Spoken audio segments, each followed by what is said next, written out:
Everyone's got something to offer if you're quiet enough to hear it. I'm a great listener, the best, Trump interjected. Ask anyone who's negotiated with me. I hear things others miss. It's a gift, really.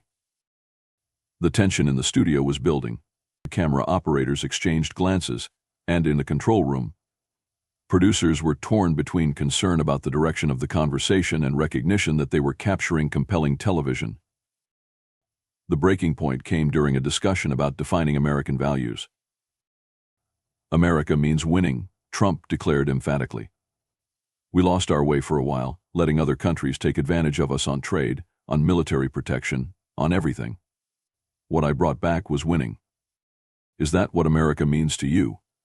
Catherine asked Eastwood. The veteran actor and director was quiet for a moment, gathering his thoughts. When he spoke, his voice was low but clear. America, to me, has always been about certain ideals, he said. Freedom, yes. Opportunity, certainly. But also decency, dignity, respecting the truth even when it's inconvenient, standing for something beyond yourself. No one respects America more than me, believe me, Trump responded quickly. I put America first always. That's why they came after me so hard. Eastwood continued as if he hadn't heard the interruption. I grew up during the Depression. Saw World War II as a kid. Served in Korea. Throughout all that, what made America special wasn't winning, we've lost plenty of times. It was how we faced both victory and defeat. We don't have to lose anymore.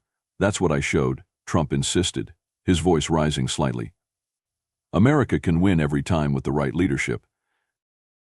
Eastwood turned to face Trump directly for the first time. A real leader takes responsibility. Doesn't blame others for problems or take credit for successes they didn't create. The studio had grown unusually quiet. Even the usual small sounds of a production whispered directions, camera movements seemed to have paused.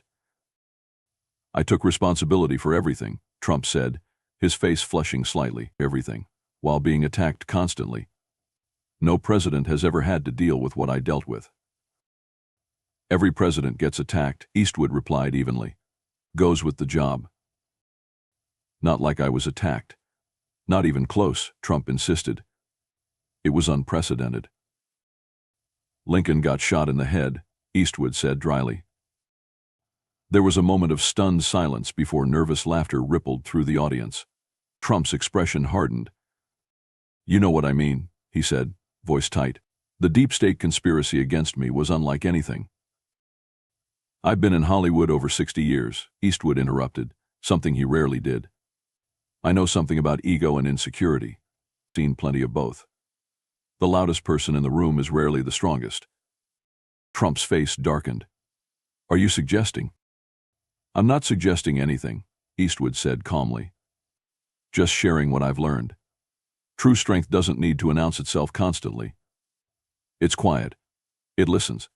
It takes criticism without making everything personal. People elected me because I fight back, Trump countered, leaning forward aggressively. I don't roll over like politicians are supposed to do. That's why the establishment hates me. Eastwood shook his head slightly. Being tough isn't about fighting every battle. It's about knowing which ones matter. Every battle matters when they're trying to destroy you and what you stand for, Trump replied, his voice rising further. You may not understand real political battles from your Hollywood bubble, but I understand that a secure man can admit mistakes, Eastwood cut in, his voice remaining measured but firm. He can apologize when wrong, can put others before himself. The studio was completely silent now. Catherine made no attempt to intervene, recognizing the powerful moment unfolding. Leadership isn't about being the center of attention, Eastwood continued.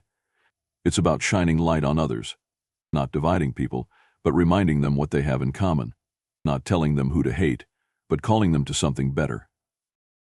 Trump opened his mouth to respond but seemed to think better of it as Eastwood continued. I've played tough guys my whole career.